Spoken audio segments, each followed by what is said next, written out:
ಜ್ಞಾನಾನಂದಮಯಂ ದೇವಂ ನಿರ್ಮಲಂ ಸ್ಫಟಿಕಾಕೃತಿಂ ಆಧಾರಾಂ ಸರ್ವವಿದ್ಯಾನಾಂ ಹಯಗ್ರೀವ ಉಪಾಸ್ಮಹೆ. ನನ್ನ ಸಮಸ್ತ ಆರಾಧ್ಯಂ ಚಾನಲ್ ವೀಕ್ಷಕರೆಲ್ಲರಿಗೂ ಕೂಡ ವಿಭಾ ಶೆಟ್ಟಿ ಮಾಡುವ ನಮಸ್ಕಾರಗಳು. ಬೇವಿನ ಕಹಿ ಇರಲಿ, ಬೆಲ್ಲದ ಸಿಹಿ ಇರಲಿ, ಬದುಕು ಎಂದಿಗೂ ಸಮೃದ್ಧಿಯಾಗಿರಲಿ ಅಂತ ಹಾರೈಸ್ತಾ ಯುಗಾದಿ ಹಬ್ಬದ ಹೊಸ ವರ್ಷಕ್ಕೆ ತಮಗೆಲ್ಲರಿಗೂ ಕೂಡ ಸ್ವಾಗತ. ಹಾಗೆ ಇವತ್ತಿನ ದಿವಸ ಏನು ವರ್ಷದ ಒಂದು ಭವಿಷ್ಯನ ನಾವು ತಿಳ್ಕೊಳ್ಳೋಣ. ಯಾಕೆಂತಂದರೆ ಯುಗಾದಿ ಅನ್ನೋದೇ ನಮ್ಮ ಎಲ್ಲರಿಗೂ ಕೂಡ ಹೊಸ ವರ್ಷ. ಸೊ ಹೊಸ ವರ್ಷದಲ್ಲಿ ಪ್ರತಿಯೊಬ್ಬರಿಗೂ ಕೂಡ ಕಾತುರ ಇರುತ್ತೆ. ಹೇಗಿರುತ್ತೆ ಈ ವರ್ಷ, ನಮಗೆ ನಮ್ಮ ಜೀವನ ಎಷ್ಟು ಸಿಹಿ ಇರುತ್ತೆ, ಎಷ್ಟು ಕಹಿ ಇರುತ್ತೆ ಅಂತ ತಿಳ್ಕೊಬೇಕು ಅನ್ನೋ ಕಾತುರ ಜಾಸ್ತಿ ಇರುತ್ತೆ. ಸಿಹಿ ಜೊತೆಯಲ್ಲಿ ಕಹಿ ಬೆರೆತ್ರೇ ಜೀವನ ತುಂಬ ಚೆನ್ನಾಗಿರೋದು. ಹಾಗಾಗಿ ಜೀವನದಲ್ಲಿ ಕಷ್ಟ ಸುಖಗಳು ಬರ್ತಾ ಇರುತ್ತೆ, ಹೋಗ್ತಾ ಇರುತ್ತೆ. ಯಾವುದಕ್ಕೂ ಕೂಡ ನಾವು ಏನು ಯೋಚನೆ ಮಾಡಿದಿರ ಜೀವನ ಹೇಗೆ ಬರುತ್ತೆ ಹಾಗೆ ತಗೋಬೇಕಾಗತ್ತೆ. ಅದೇ ರೀತಿಯಲ್ಲಿ ಕಷ್ಟಗಳು ಬಂದಾಗ ಅದನ್ನು ಹೇಗೆ ನಾವು ಸುಲಭ ಮಾಡ್ಕೊಬೇಕು ಅನ್ನೋದನ್ನು ಕೂಡ ತಿಳ್ಕೊಬೇಕಾಗತ್ತೆ. ಹಾಗಿದ್ರೆ ಬನ್ನಿ, ಹೊಸ ವರ್ಷದಲ್ಲಿ ದ್ವಾದಶ ರಾಶಿಗಳ ಮೇಲೆ ಗ್ರಹಗಳು ಏನೆಲ್ಲ ಪರಿಣಾಮ ಬೀರ್ತಿದೆ ಅನ್ನೋದನ್ನು ನೋಡೋಣ. ಮಾರ್ಚ್ 19ನೇ ತಾರೀಕು ಗುರುವಾರದ ದಿವಸ ನಾವೆಲ್ಲರೂ ಕೂಡ ಯುಗಾದಿ ಹಬ್ಬನ ಆಚರಿಸ್ತಾ ಇದ್ದೀವಿ. ಇದು ಪರಾಭವ ನಾಮ ಸಂವತ್ಸರ. ಸೊ ಈ ಸಂವತ್ಸರದಲ್ಲಿ ಗ್ರಹಗಳ ಒಂದು ಅಲೈನ್ಮೆಂಟ್ ಹೇಗಿದೆ ಅಂದರೆ, ಬೆಳಗ್ಗೆ ಸೂರ್ಯೋದಯ ಸಮಯಕ್ಕೆ ಒಂದು ಕುಂಡಲಿನ ನಾವು ಹಾಕಿ ನೋಡಿದಾಗ ಗ್ರಹಗಳ ಅಲೈನ್ಮೆಂಟ್ ಹೇಗಿದೆ ಅಂತ ನೋಡಿದ್ರೆ ನೋಡಿ, ಮೀನ ರಾಶಿನಲ್ಲಿ ಶನಿ, ಸೂರ್ಯ, ಚಂದ್ರ ಹಾಗೂ ಶುಕ್ರ ಗ್ರಹಗಳು ಸ್ಥಿತವಾಗಿದ್ದರೆ, ಕುಂಭ ರಾಶಿನಲ್ಲಿ ಕುಜ, ರಾಹು ಹಾಗೂ ಬುಧ ಗ್ರಹಗಳು ಸ್ಥಿತವಾಗಿದೆ. ಹಾಗೆ ಸಿಂಹ ರಾಶಿನಲ್ಲಿ ಕೇತು ಗ್ರಹವು ಸ್ಥಿತವಾಗಿದೆ. ಮೀನ ರಾಶಿನಲ್ಲಿ ಗುರು ಗ್ರಹವು ಸ್ಥಿತವಾಗಿದೆ. ಸೊ ಇದರಿಂದ ದ್ವಾದಶ ರಾಶಿಗಳ ಮೇಲೆ ಏನೆಲ್ಲ ಪರಿಣಾಮ ಬೀರುತ್ತೆ ಅನ್ನೋದನ್ನು ನೋಡೋಣ. ಅದಕ್ಕೂ ಮುಂಚೆ ಮುಖ್ಯವಾದ ಗ್ರಹಗಳು ಅಂದರೆ ಗುರು ಆಗಿರಬಹುದು, ಅಥವಾ ರಾಹು ಕೇತು ಆಗಿರ್ಬೋದು, ಶನಿ ಆಗಿರ್ಬೋದು. ಈ ಗ್ರಹಗಳ ಒಂದು ಬದಲಾವಣೆ ಏನಾದರೂ ಇದೆಯಾ ಅಂತ ನೋಡಿದ್ರೆ ಖಂಡಿತವಾಗ್ಲೂ ಇದೆ. ಗುರು ಗ್ರಹ 2 ಬಾರಿ ತನ್ನ ಪ್ರಮುಖವಾದ ಬದಲಾವಣೆಯನ್ನು ಬದಲಾಯಿಸ್ತಾರೆ. ಸೊ ಇದರಿಂದ ಬಹಳಷ್ಟು ನಮ್ಮ ಜೀವನದಲ್ಲಿ ಬದಲಾವಣೆಗಳನ್ನ ನಾವು ನೋಡಬಹುದು. ನೋಡಿ, ಮೊದಲನೇದಾಗಿ ಗುರು ಗ್ರಹವು ಮಾರ್ಚ್ನಲ್ಲಿ ಮಿಥುನ ರಾಶಿನಲ್ಲಿ ನೇರ ಸ್ಥಿತಿಗೆ ಬರ್ತಾರೆ. ಹಾಗೆ ಜೂನ್ನಲ್ಲಿ ಕಟಕ ರಾಶಿಗೆ ಉಚ್ಚ ಸ್ಥಾನಕ್ಕೆ ತನ್ನ ಪತನ ಬದಲಾಯಿಸ್ತಾನೆ. ಸೊ ಉಚ್ಚ ಸ್ಥಾನದಲ್ಲಿ ಗುರುಗ್ರಹವಿದ್ದಾಗ ಎಜುಕೇಷನ್ ಇನ್ಸ್ಟಿಟ್ಯೂಟ್ಗಳಿಗೆ ಬಹಳಷ್ಟು ಒಳ್ಳೆಯದಾಗತ್ತೆ. ಮಕ್ಕಳು ಕೂಡ ಎಜುಕೇಷನಲ್ಲಿ ಬಹಳಷ್ಟು ಮುಂದಿರ್ತಾರೆ. ಸೊ ಇದರಿಂದ ಒಂದು ಏನು ಕಾಲೇಜ್ಗಳಾಗಿರ್ಬೋದು, ಸ್ಕೂಲ್ಗಳಾಗಿರ್ಬೋದು ತುಂಬ ಉನ್ನತ ಸ್ಥಾನಕ್ಕೆ ಹೋಗುವಂಥ ಒಂದು ಸಾಧ್ಯತೆಗಳಿರುತ್ತೆ. ಹಾಗೆ ನವೆಂಬರ್ನಲ್ಲಿ ಮತ್ತೆ ಸಿಂಹ ರಾಶಿಗೆ ತನ್ನ ಪ್ರವೇಶನ ಗುರುಗ್ರಹ ಬದಲಾಯಿಸುತ್ತೆ. ಇದೇ ರೀತಿಯಲ್ಲಿ ಇನ್ನು ರಾಹು ಕೇತು ಅಂತ ನೋಡೋಕ್ಕೆ ಬಂದಾಗ ಡಿಸೆಂಬರ್ 5ನೇ ತಾರೀಕಿನ ನಂತರ ರಾಹು ಕುಂಭರಾಶಿಯಿಂದ ಮಕರ ರಾಶಿಗೆ ಅಂದರೆ ಹಿಮ್ಮುಖ ಸಂಚಾರವಾಗಿ ಬಂದರೆ, ಕೇತು ಗ್ರಹವು ಸಿಂಹ ರಾಶಿಯಿಂದ ಕಟಕ ರಾಶಿಗೆ ಹಿಮ್ಮುಖವಾಗಿ ತನ್ನ ಸಂಚಾರನ ಬೆಳೆಸ್ತಾನೆ.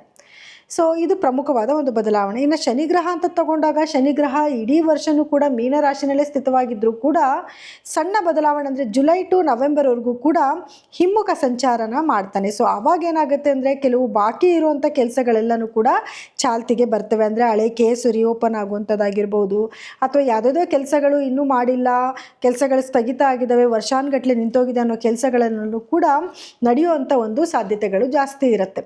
ಹಾಗೆ ರಾಹುಕೇತುಗಳ ಬದಲಾವಣೆಯ ನಂತರ ರಾಜಕೀಯದಲ್ಲಿ ಬಹಳಷ್ಟು ಬದಲಾವಣೆಗಳನ್ನ ಕೂಡ ನಾವು ನೋಡ್ಬೋದು. ಸೊ ಇನ್ನು ಆಗಿದ್ರೆ ದ್ವಾದಶ ರಾಶಿಗಳ ಮೇಲೆ ಏನೆಲ್ಲ ಪರಿಣಾಮ ಬೀರುತ್ತೆ ಅನ್ನೋದನ್ನ ನಾವು ನೋಡ್ತಾ ಹೋಗೋಣ. ಇನ್ನು ಕನ್ಯಾ ರಾಶಿಯವರಿಗೆ ಯುಗಾದಿಯ ಸಂಭ್ರಮ ಹೇಗಿರುತ್ತೆ, ಈ ವರ್ಷದಲ್ಲಿ ಎಷ್ಟು ಸಿಹಿನ ನೋಡ್ಬೋದು, ಎಷ್ಟು ಕಹಿನ ನೋಡ್ಬೋದು ಅಂತ ನೋಡಿದ್ರೆ ನೋಡಿ, ಕನ್ಯಾ ರಾಶಿಯವರಿಗೆ ಈಗ ಪ್ರೆಸೆಂಟ್ ಟೈಮ್ ತುಂಬ ಚೆನ್ನಾಗಿದೆ. ಯಾಕಂದರೆ 10ನೇ ಮನೆಯಲ್ಲಿ ಗುರುವಿನ ಒಂದು ಸ್ಥಾನ ಇದೆ, 2ನೇ ಮನೆಗೆ ಗುರುವಿನ ದೃಷ್ಟಿ ಇದೆ, 4ನೇ ಮನೆಗೆ ಗುರುವಿನ ದೃಷ್ಟಿ ಇದೆ, 6ನೇ ಮನೆಗೂ ಕೂಡ ಗುರುವಿನ ದೃಷ್ಟಿ ಇದೆ. ಸೊ ಇದರಿಂದ ಏನು ಲಾಭ ಪಡಿಬೋದು ಅಂದರೆ ನೋಡಿ, ಮೊದಲನೇದಾಗಿ ವ್ಯಾಪಾರದಲ್ಲಿ ಅಭಿವೃದ್ಧಿ ಆಗೋದು, ಒಳ್ಳೊಳ್ಳೆ ಅವಕಾಶಗಳು ನಿಮ್ಮನ್ನು ಹುಡ್ಕೊಂಡು ಬರುವಂಥದ್ದು, ನೀವು ಮಾಡ್ತಿರೋ ಕೆಲಸಕ್ಕೆ ಒಳ್ಳೆ ಬೆಲೆ ಬರುವಂಥದ್ದು ಅಥವಾ ಗುರುತಿಸೋವಂಥದ್ದು, ಒಳ್ಳೆ ಅವಕಾಶಗಳು ನಿಮ್ಮನ್ನು ಹುಡ್ಕೊಂಡು ಬರುವಂಥದ್ದಾಗತ್ತೆ. ಸೊ 2ನೇದು ಒಳ್ಳೆ ಹಣಕಾಸಿನ ಅರಿವು ಚೆನ್ನಾಗಿರುತ್ತೆ.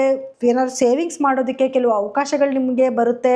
ಹಾಗೆ ಮನೆಯಲ್ಲಿ ಕುಟುಂಬದಲ್ಲಿ ನಿಮ್ಮ ಮೇಲೆ ಸ್ವಲ್ಪ ಗೌರವ ಬರುವಂಥದ್ದು, ನೀವು ಆಡೋ ಮಾತಿಗೆ ಸ್ವಲ್ಪ ಬೆಲೆ ಬರುವಂಥದ್ದು, ಇದೆಲ್ಲವೂ ಆಗುತ್ತೆ.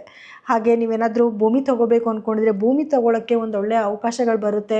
ಒಳ್ಳೊಳ್ಳೆ ಅಂದರೆ ನೋಡಿ, ಕೆಲವ್ರು ಏನು ಮಾಡ್ತಾರೆ, ತುಂಬ ದಿವಸದಿಂದ ಹುಡುಕಾಟ ಮಾಡ್ತಿರ್ತಾರೆ, ಎಷ್ಟು ಹುಡುಕಿದ್ರೂ ಅವ್ರಿಗೆ ಬೇಕಾಗಿರೋಂಥ ಒಂದು ಜಾಗಗಳೇ ಸಿಗೋದಿಲ್ಲ. ಮನೆ ಆಗಿರ್ಬೋದು, ಅಥವಾ ಯಾವುದನ್ನ ಭೂಮಿ ತೊಗೊಬೇಕು ಅಂದ್ಕೊಂಡಿದ್ರೆ ಅದಾಗಿರ್ಬೋದು, ಅವಕಾಶಗಳೇ ಸಿಗಲ್ಲ. ಆದರೆ ಇವಾಗ ನಿಮಗೆ ಏನಾದ್ರು ಲೋನ್ಗೆ ಅಪ್ಲೈ ಮಾಡಿದರೆ ಬೇಗ ಲೋನ್ ಆಗುತ್ತೆ. ಯಾಕಂದರೆ ಗುರುವಿನ ದೃಷ್ಟಿ 6ನೇ ಮನೆ ಮೇಲೆ ಇರೋದ್ರಿಂದ ಲೋನ್ಗಳು ಸಿಗೋದು, ಏನಾದ್ರು ಹಣಕಾಸಿಗೆ ಯಾರ ಹತ್ರ ಆದರೂ ಕೇಳಿದರೆ ಹಣ ನಿಮಗೆ ಒದಗಿ ಬರುವಂಥದ್ದು, ಅದೇ ಸಮಯ ಒಳ್ಳೆ ಜಾಗ ಸಿಗುವಂಥದ್ದು, ಈ ರೀತಿ ಎಲ್ಲನೂ ಕೂಡ ನಿಮಗೆ ಇವಾಗ ಆಲ್ರೆಡಿ ಗುರುವಿನ ಸಂಚಾರದಿಂದ ಈ ಒಂದು ಫಲಗಳನ್ನ ನೀವು ಅನುಭವಿಸ್ತಾ ಇರ್ತೀರ.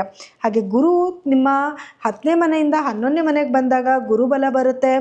ಗುರುವಿನ ದೃಷ್ಟಿ ನಿಮ್ಮ ಮೇಲೆ ಬಿದ್ದಾಗ ಏನಾಗುತ್ತೆ, ಇನ್ನೂ ಒಳ್ಳೆಯದಾಗತ್ತೆ. ಅಂದರೆ ನಿಮಗೆ ಏನು ನೀವೇನಾದರೂ ಮದುವೆ ಹುಡುಕಾಟದಲ್ಲಿದ್ದರೆ ಮದುವೆ ಯೋಗಗಳು ಕೂಡ ಬರುವಂಥದ್ದು, ಹೆಣ್ಣಿಗೆ ಗಂಡು, ಗಂಡಿಗೆ ಹೆಣ್ಣು ಸಿಗುವಂಥದ್ದು, ಮನೇಲಿ ಶುಭ ಕಾರ್ಯಗಳಾಗುವಂಥದ್ದು, ಗೃಹ ಪ್ರವೇಶ ಆಗಿರ್ಬೋದು, ಮನೆ ತಗೊಳ್ಳೋದಾಗಿರ್ಬೋದು, ಮನೆಯಲ್ಲಿ ಒಳ್ಳೊಳ್ಳೆ ಹೋಮ ಮಾಡಿಸೋವಂಥದ್ದು ಅಥವಾ ನಾಮಕರಣ ಮಾಡಿಸೋವಂಥದ್ದು, ಮದುವೆಗಳು ಮಾಡಿಸೋವಂಥದ್ದು, ಈ ರೀತಿಯಾದ ಒಂದು ಶುಭ ಸಮಾರಂಭಗಳನ್ನ ಮಾಡುವಂಥ ಒಂದು ಸಮಯ ಆಗಿರುತ್ತೆ.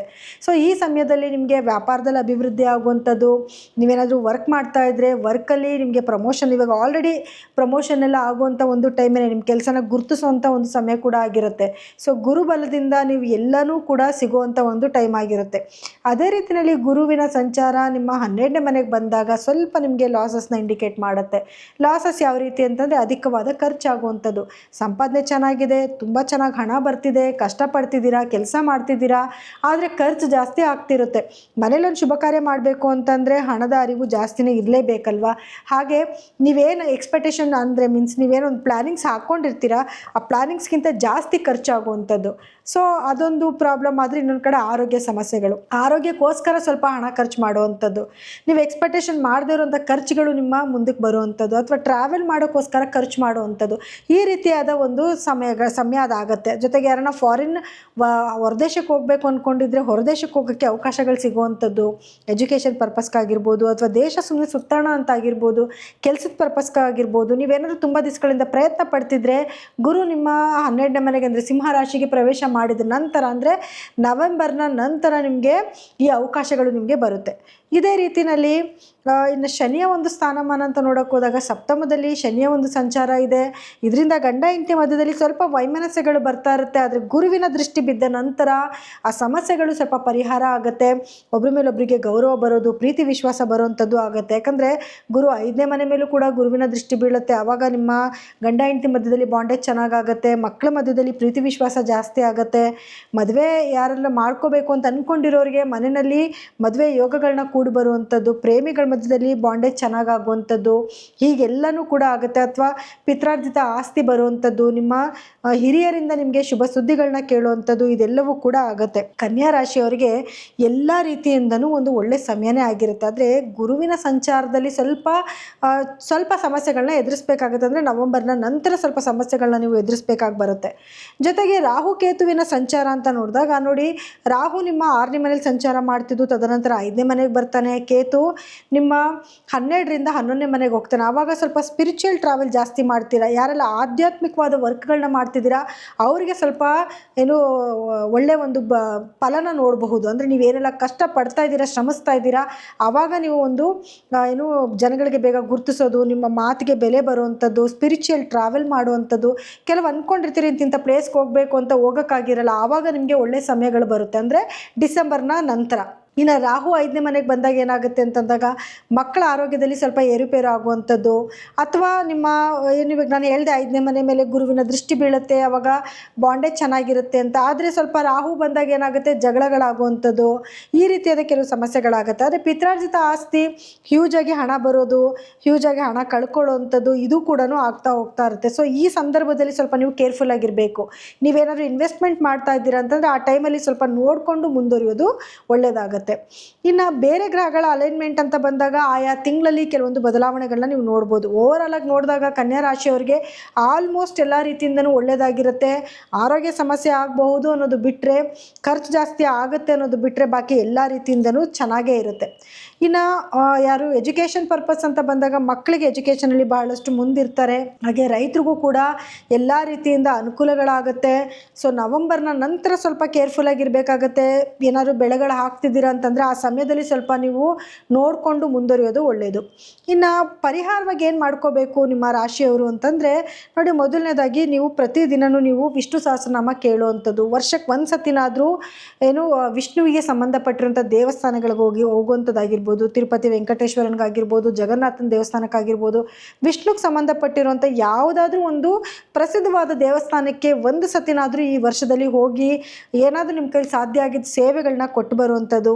ಮನೆಯಲ್ಲಿ ಹೆಸರು ಕಾಳನ್ನ ಸ್ವಲ್ಪ ಸ್ಟಾಕ್ ಇಡೋದು, ಬುಧವಾರದ ದಿವಸ ಹೆಸರು ಕಾಳಲ್ಲಿ ಮೊಳಕೆ ಬರೆಸಿ ಸ್ಪ್ರೌಟ್ಸ್ನ ಮಾಡಿಕೊಂಡು ತಿನ್ನುವಂಥದ್ದು, ಇದನ್ನು ಮಾಡ್ಕೊಂಡು ಬರಬೇಕಾಗುತ್ತೆ. ಮತ್ತು ಗುರುಗಳ ದೇವಸ್ಥಾನಕ್ಕೆ ಹೋಗಿ ಗುರುಗಳ ಆರಾಧನೆ ಮಾಡುವಂಥದ್ದು, ಶನಿವಾರ ನಿಮ್ಮ ಕೈಲಿ ಸಾಧ್ಯ ಆದಷ್ಟು ಸ್ವಲ್ಪ ಬಡವರಿಗೆ ದಾನ ಧರ್ಮ ಮಾಡುವಂಥದ್ದು, ಲಲಿತ ಸಹಸ್ರನಾಮ ಕೇಳೋದು, ಇದಿಷ್ಟನ್ನು ಮಾಡಿಕೊಂಡ್ರೆ ಖಂಡಿತವಾಗ್ಲೂ ಏನೇ ನೆಗೆಟಿವಿಟಿ ಬರ್ತಾ ಇದ್ರೂ ಕೂಡ ಅದರಿಂದ ನೀವು ಪಾರಾಗ್ಬೋದು. ಇದಾಗಿತ್ತು ಯುಗಾದಿಯ ವರ್ಷ ಭವಿಷ್ಯ. ಸಿಹಿಯ ಹಂಚೋಣ, ಕಹಿಯ ಮರೆಯೋಣ, ನೋವು ನಲಿವನ್ನು ಸಮನಾಗಿ ಸವಿಯುತ್ತಾ ಈ ವರ್ಷನ ನಾವು ಕಾಲ ಕಲಿಯೋಣ ಅಂತ ಹೇಳ್ತಾ, ಏನೇ ಸುಖ ದುಃಖಗಳು ಬಂದರೂ ಕೂಡ ಜೀವನದಲ್ಲಿ ಎಲ್ಲನೂ ಕೂಡ ಬೇಕಾಗುತ್ತೆ.